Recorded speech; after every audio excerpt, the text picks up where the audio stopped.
A big hello and a very warm welcome to Brand Equity with me, Sonali Krishna. I'm right here at the Cannes Lions and going to be joined by a very special guest. It's none other than Adam Petrick. He's the Chief Marketing Officer of Puma. Thank you so much for joining us, Adam. My pleasure. Happy to be here with you.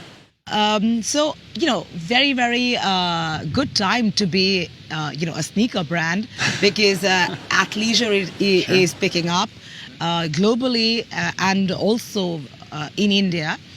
And it's also interesting for you to be the CMO of Puma because it's also such a cluttered space. Yeah. Or with so many players and everybody, That's right. Out shouting each other. Mm-hmm. It's a unique market. I mean, we definitely have a lot of very dynamic markets. A lot of very strong competitors, a lot of competitors with very deep pockets, and we are global number 3, and to be honest with you, I love that position. I think it allows us to be the challenger brand. It allows us to take a lot of risks. It allows us to really push things forward in a way that is unexpected. We try to work very, very hard to surprise people, and from the position that we're in and in the industry that we're in, that actually is kind of a requirement. Sure. And so that's the job we've got to do. We've got to find the best way to continue to shake things up and to push things forward. Yes, before I get into specific questions about what you've undertaken over the last couple of years and what you plan to take, I'd be curious to know, in today's rather complex landscape, how are consumers looking at sneakers? I mean, how do you buy loyalty, for a sneaker brand? I understand you'd be very passionate about Puma because you're the chief marketing officer. So, Sure. but for a lay person like me, how does it matter whether I buy, a Puma, a Nike, a Reebok, or an Adidas, from a layman's point of view? Well, I mean, we have to. I don't think we buy loyalty. I think we earn loyalty. Fair I think point, that we have to continue to every day try to create something that's interesting for people. I think we believe that we are meeting the consumer's need on probably 3 different levels. One is the performance level. One is the performance level. We've got to provide, the best possible kit for the best possible athletes around the world. 2 is the kind of fashion and style level. We've got to provide great looking kit that makes people feel good about themselves. And 3, we've got to actually earn people's respect. We've got to be credible and authentic in the culture. We've got to help push the right kind of issues forward, and we've got to really serve the societal needs as well. Right. And Adam, so if I had to ask you, what would be your key proposition to, let's say, to people who buy sneakers? Sure. What would be the differentiating proposition that Puma brings to the table? Well, I mean, we're in an industry where you got a lot of very strong brands that have good history. We happen to have a very strong history. We've got over 70 years in sports, 70 years working with some of the greatest athletes in the world: Pele, Maradona, Boris Becker, et cetera. The list goes on and on. Really great personalities. And so that gives us a tremendous amount of legacy and authenticity to draw upon. But what I think we've managed to do quite effectively over the last, let's say, 2 decades is transition into the space of fashion, style, trend, culture.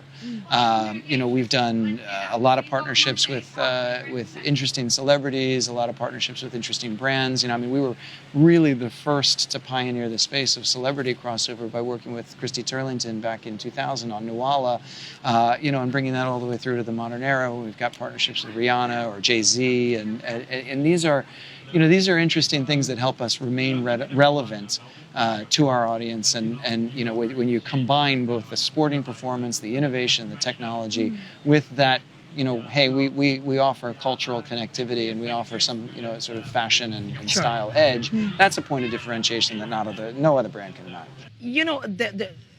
There's a perception, there's a stated perception that Puma, wandered off the sports path and was catering more to, as a fashion label, as a fashion sneaker, and not so much performance, footwear. Was that intentional? And we now see that you're actually walking back and coming back to claim, your bit in the sports performance bit. So tell me about that journey. Why did you wander off? Why are you wandering back in now? Well, like I just said, I think we see that as a point of differentiation, and I think it was intentional that we did want to try and pioneer a new space, but I think that perhaps maybe the balance got off. You know, yes, it was an intentional thrust. I think perhaps we got the mix wrong. But over the course of the last 5 years now, you know, reinvesting in football. Now we're investing in basketball. You know, investing in golf, investing in running and training, and really trying to make sure that people understand that yes, we're sports at our heart, and we're going to continue to be true to that. Is that why you've come back and forged a partnership with the NBA? Yes. You know, after very a much while. So. Yes, that's right. We were out of basketball for 18 years or so. Almost 2 decades. Yeah, almost 2 decades. And we have a really long legacy in basketball. We go all the way back to the early 70s and even earlier than that. But we sort of mark the era or the founding of Puma Hoops and Puma Basketball is 1973. That was the year we signed our first deal with Walt Clyde Frazier. It was the first endorsement deal of its kind because it was the first signature basketball shoe. So we really, you know, pioneered that space of marketing in basketball in a unique and interesting way with Walt. And we went on to do that over many, many years. And then ultimately, we did get out of the sport. You know, we did get out of the sport because of the environment was complex, the environment was challenging, and we felt like there were better ways to invest our money. But, you know, now coming back to basketball, you know, I couldn't think of a better category for us to help to connect that culture with performance. I mean, basketball is absolutely the nexus of art, fashion, music, you know, with sports and performance, and that is the culture of our consumer in the U.S. and it really does help us stay in the conversation. It makes us relevant and also offers us that continuing authenticity and credibility in sports. But one would have to ask that why enter basketball at this point when when the market is quite saturated. Yeah, sure. Right? Sure. And signature basketball's down, everybody says. Yeah, and you have companies like, Nike and Adidas who've dominated this market. Well, we felt like we could bring something new to the conversation. I mean, I think if anything, it's a kind of an audacious thing to say, and not really like, you know, the kind of thing I like to think about. But ultimately, I think that the space of basketball needs some challengers. It needs some fresh blood, and I think we feel like, you know, we can bring that. What are you going to do to the conversation? Well, we're doing. You know, we started right from the beginning by signing Jay-Z as our creative director. You know, who better to help us forge an authentic and credible relationship with not only our consumers and the audience that we're going after with, but also the players, you know, also the league. I mean, Jay-Z is a true fan of the sport. He knows the space, but he also knows a thing or two about culture. And so starting from that point and then going out and signing athletes and knowing that those athletes are going to work with us in partnership with entertainers, in partnership with events that are falling outside of the traditional basketball space, that's unique. And that is really, you know, we're kind of trying to come at this through this lens of culture and not worrying so much about, you know, whether we're competing with the James Harden or the LeBron James, models of signature basketball shoes. We're trying to do it completely differently and attack it from a different angle. I'd be curious to know, but because you sign on a lot of celebrities, and I'd be curious to, you know, go back in time and talk to you about your association with Rihanna when you got her on board as creative director. You know, we like to give our customers the keys. We like to give our ambassadors the keys. We like to engage with people to say, you know, what do you think our brand should do? And I mean, a perfect example is Rihanna. We had an idea, you know, hey, let's bring Rihanna on. She can be a fitness and training ambassador. It'll be really great. That didn't work. You know, I mean, we brought her in and we said, hey, you know, Rihanna, we'd like to have you be a fitness ambassador. And she was like, that doesn't feel right for me. And when that conversation happens, you have to say, okay, well, what do you want to do? And in that asking of that question, what is it that you want to do? Suddenly you're relinquishing the power or the control, and you're opening up an entire world of possibilities about what your brand can become. Because you're taking people who really understand culture, who really understand the audience, and letting them reinterpret your brand, remix your brand. I'd be curious to understand your entire media strategy shift when you decide to move from Publicis, late last year to Havas. I believe, you know, you are looking at the Havas model as a more unique model than any of the other traditional, you know, holding companies. Havas is an interesting company because they first of all, in their media space, their stated goal is to create meaningful media, right? And so the idea of being meaningful was very attractive for me because I think that's a much abused word, Adam. Well, but I think it matches and it's very much in line with the idea of authenticity because to be meaningful means that you have a value to give. I don't think a consumer sees much value in a typical advertising, but if you find the right message in the right place at the right time, then there's a value in that. It's a message that carries some weight. And that's their aspiration, so that's great. Let's start there. Let's start from a shared value. But then, they work with Vivendi, they work with Universal Media Group, so there's a lot of other opportunities for us to blend their influences and their connections to culture with our campaigns. And that was a really great selling point for us in starting to engage with Havas. And in terms of your marketing spends, now that you're looking back, you're looking to make a strong statement that you're back in sport with a bang. Sure. What kind of media spends are you looking at? Are you raising it, keeping it as is, reducing it because of pressures all companies are facing? Yeah, well, I don't usually discuss numbers by specific markets, but what I can definitely tell you is that yes, we're increasing media spend as we grow. It's a natural progression. We're growing our brand. We're growing. So it's estimated that business. you're increasing it by about $100 million. Is that accurate? I'm sure it's probably fairly accurate, let's say. But I think that what we're doing is we're investing that money not only into the partnerships that we've got, but we're trying to now focus on those partnerships and tell those stories and maximize those stories in a broader way. So for us now, media and this partnership with Havas in particular becomes critical to continued growth. I'd also be interested to know, where is your brand investment going to be largely? So, of course, your biggest market, single largest market would be the US, but there are a lot of growth markets. So, what are your focus markets where you see high potential, high return, and of course, people taking to the whole sneaker culture? Yeah, growth markets for us right now, China is obviously a big growing market for us. In particular, as a brand, we are kind of still growing at a rate of speed that was seen in some of the other brands several years ago. So while they've leveled out, we're continuing to grow, which is really nice. I think that we've grown from a small base, frankly. Yeah, I think we were behind, and now we're growing quickly and catching up. Yeah. But the other market that I think we've seen a lot of success in is India. Yeah, that's true. We're the #1 brand in India. Yeah, which many is congratulations great. on Thank that. you for that. And I think that there's been a lot of hard work to maintain a connection to the consumer in India, not only through sports, but in India, as a culture-driven market, you have a great opportunity for a brand like ours to leverage the trend into athleisure, to leverage the trend into connecting sports with culture, and to really forge that point of difference that I expressed earlier. And so India's been a great market for us, and we're really excited for continued growth.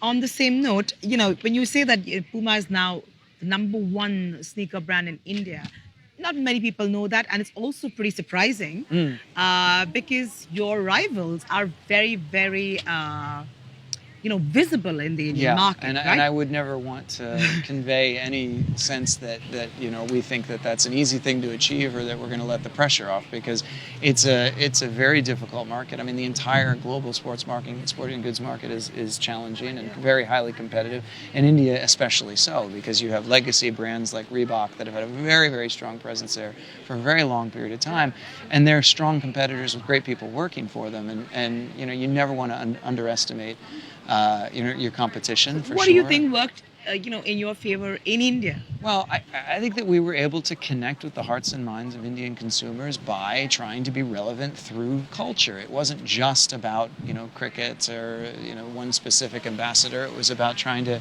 maintain a connection to culture through style, fashion, and all the other things that I said are important to the lenses of culture, as we call them.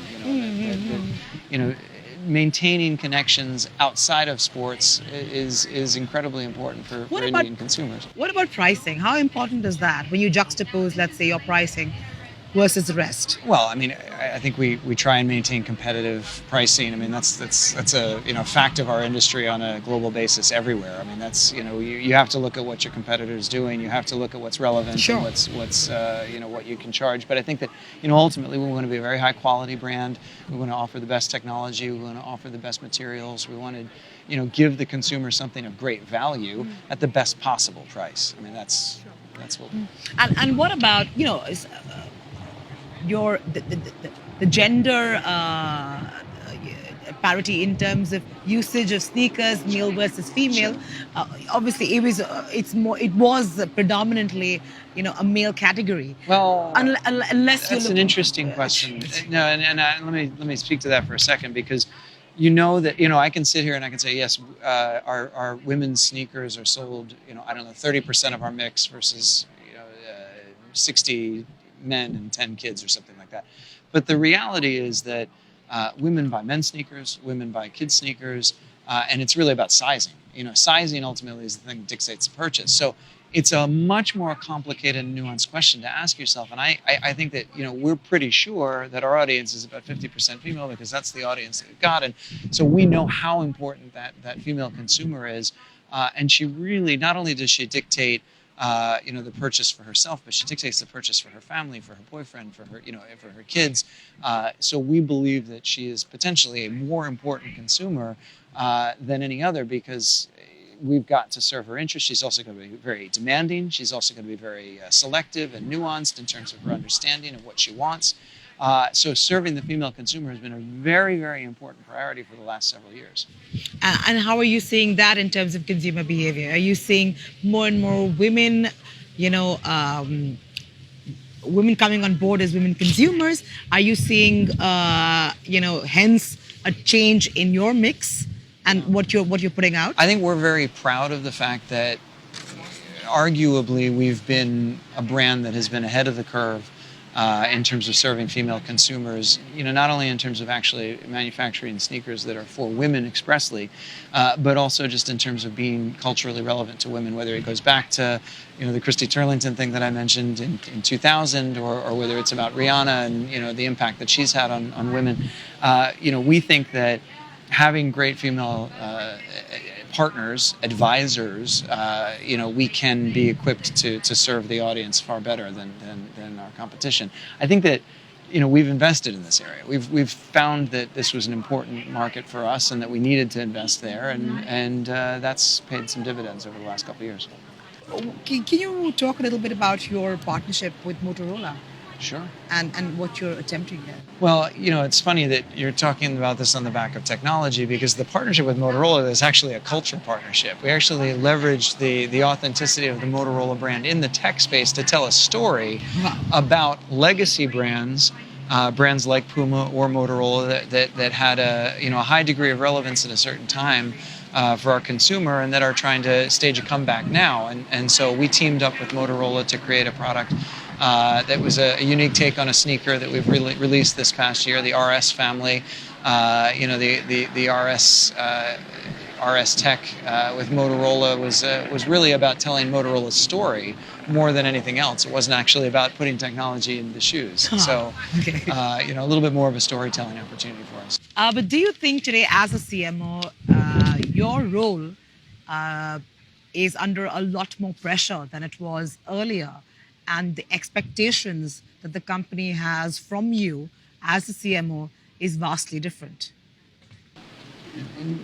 No. I think that our responsibility is to continue to try and look at consumers and understand what we can about their behaviors. That's insight. Insight capture is critical all the time. It's never changed. And then responding to that insight with creativity, and helping to promote the products that we think are the best products in the world and that are going to serve those needs. That's the job, and it's been the job for forever. So, have the expectations shifted as the market has gotten more complex? Okay, every time you have a new brand that enters the market, the space gets more cluttered, and you have to figure out a way to deal with that. So, in that regard, sure. I'm not just competing against sneaker brands, I'm competing against tech firms, I'm competing against media companies, because we're all competing for the mind space and the attention span of our intended audience. But, again, it's be creative, do something inspiring, partner with somebody who's meaningful, be relevant, be authentic to who you are. And really, when you know who you are, when you've understood your values, just follow the path that feels right. And if it doesn't feel right, don't do it. But how would you say, the whole internet revolution has changed the way consumers are buying sneakers? Well, fundamentally, I feel like there was one particular time in history when things really changed radically. And I would point to 2008. 2008 was a year when you had really Facebook kind of popped and social media really became the thing that it is today, Sure. this connector of literally billions of people. 2008 was also the year of the first Collapse. iPhone. Oh, The iPhone, and the collapse is the third dynamic. So what you have is the iPhone that basically makes the internet portable. You have connectivity through social media, and then yes, the global economic downturn, which really changed the way that people interact with governments. It changed the way that people interact with the institutions they thought they could trust. And what it ended up doing, I think, was putting a lot of brands into the position where they need to be trustworthy. They have to be authentic. what are the three big things that you're really excited about that will get that, in the future from the Puma's table? Well, I think that being able to affect culture through sports is an ongoing challenge for us, and that's what I believe is the most important and interesting thing that we're doing right now. So affecting consumers through the culture around sports, absolutely number one. I think continuing to innovate. Continuing to find the best technologies that meet the needs of the consumers from a performance standpoint, that's another ongoing but extremely important area of focus for us. And then I think, design, innovation, creativity in the aesthetics of our product. I mean, these are the three areas that we're focused on into, eternity. Any stated ambition, of moving from the number 3 position globally to a higher pecking order? I think that we want to grow. We're going to continue to grow. I hope with patience, diligence, focus, hard work. We're going to continue to grow. We're going to remain really focused on meeting the needs of the consumers as best we can. Do I want to be number 2? Do we want to be number 2? I don't know. I mean, I think that I kind of like where we are. Of course you do. Well, I think we want to grow, and we want to serve the value of our company to our stockholders and to our stakeholders. But I think that, ultimately what's more important to me is being able to surprise, being able to delight, being able to push conversations forward. And we can do that very nicely from the third position. I don't know if I'd ever want to be number 1, to be honest with you, because seriously, yeah, because to be number 1 is a very great burden, and it puts you in a position where you have less opportunity to take risks, you have less opportunity to really surprise and innovate with your storytelling, and I don't know if that really does serve the needs of the culture as best as we can from our position as an agitator. So. How has this whole e-com taken off in terms of buying sneakers? Do people actually buy sneakers online, or is it still the old-fashioned way you want to go try it, walk around, see your comfort? Yeah, no, people buy sneakers online. I mean, I think for a lot of people it's a replenishment buy. So yes, I've bought something, I liked it, so I want to buy it again, and so they'll go to their Amazon. I find that so funny. You're calling it a replenishing. Replenishment buy. Yeah, exactly. It's ridiculous. That's jargon, I guess, right? Yeah. But I mean, it is an interesting and dynamic marketplace. I mean, the online world it's a challenge for us to kind of navigate because we sell directly to consumers. Our biggest retailers sell directly to consumers, and we've got to find the right ways of balancing that out to make sure that consumers have the best possible options to get their access to Puma in the best possible way, and that can be a challenging market to try and navigate. Wow.